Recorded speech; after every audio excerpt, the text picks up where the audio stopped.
राजस्थान के तपते रेगिस्तान के बीचों बीच एक ऐसा गांव मौजूद है जो 200 सालों से एक भयानक सन्नाटे को ओढ़े हुए है। एक ऐसी रात आई जब हजारों लोग धुएं की तरह गायब हो गए, लेकिन वो अकेले नहीं गए। जाते जाते वो दे गए एक ऐसा खौफनाक श्राप जिसने इस जमीन को श्मशान बना दिया। आखिर क्या हुआ था उस काली रात को? चलिए जानते हैं कुलधरा के इस अनसुलझे रहस्य को।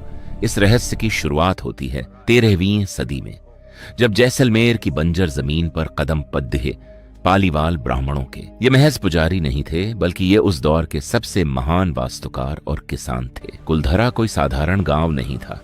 यहाँ के लोग इतने अमीर थे कि उनके घरों के तहखानों में सोना और कीमती जवाहरात भरे रहते थे। उनकी बुद्धिमानी का लोहा पूरी दुनिया मानती थी, क्योंकि उन्होंने रेगिस्तान की तपती गर्मी में भी पानी की ऐसी बेहतरीन व्यवस्था, एंशिएंट वाटर हार्वेस्टिंग, तैयार की थी जो आज के इंजीनियर्स को भी हैरान कर देती है। लेकिन जिस गांव के पास इतना पैसा और दिमाग था, वो अचानक मिट्टी में कैसे मिल गया? क्या उनकी यही तरक्की उनकी बर्बादी का कारण बनी?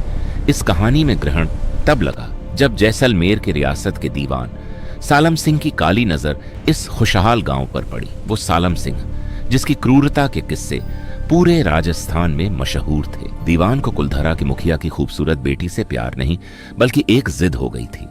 उसने गांव वालों को पैगाम भिजवाया, अगली पूर्णमासी तक उस लड़की को मेरे महल पहुंचा देना, वरना पूरा कुलधरा राख का ढेर बन जाएगा। एक तरफ दीवान की बेपनाह ताकत और हजारों सैनिकों की फौज थी, और दूसरी तरफ ब्राह्मणों का सम्मान और उनकी बेटी की इज्जत। उस रात पूरे 84 गांवों की पंचायत बैठी। सन्नाटा इतना गहरा था कि सांसों की आवाज भी सुनाई दे रही थी। उन्होंने एक ऐसा फैसला लिया जिसे सुनकर आज भी रूह कांप जाती है। उन्होंने तय किया कि वो अपनी बेटी का सौदा करने के बजाय सदियों पुराना अपना ये आशियाना ही छोड़ देंगे। जाते जाते पालीवाल ब्राह्मणों ने उस मिट्टी को हाथ में लेकर श्राप दिया कि आज के बाद इस गांव की चौखट पर जो भी कदम रखेगा वो कभी आबाद नहीं हो पाएगा। और तब से लेकर आज तक कुलधरा एक श्रापित कब्रिस्तान बनकर रह गया है। लेकिन वो हजारों लोग उस रात कहां गए, कोई नहीं जानता। वो किसी दूसरी दुनिया में चले गए या मिट्टी में मिल गए। ये आज भी इतिहास का सबसे बड़ा राज्य है। आज 200 साल बीत चुके हैं, लेकिन कुलधरा का वो सन्नाटा आज भी चीखता है। लोगों का मानना है कि वो पालीवाल ब्राह्मण यहां से गए नहीं थे, बल्कि अपनी रूहों को इस मिट्टी की रखवाली के लिए छोड़ गए थे।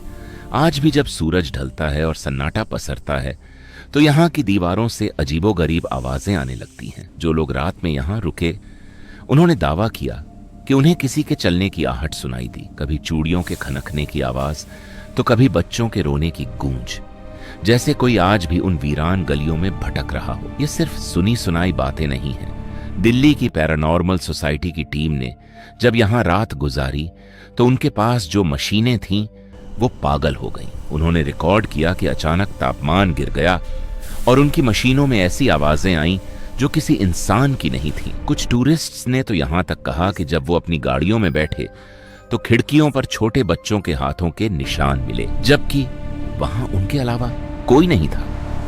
कुलधरा एक ऐसा श्रापित सच जिसे न विज्ञान समझ पाया है और न ही इतिहास।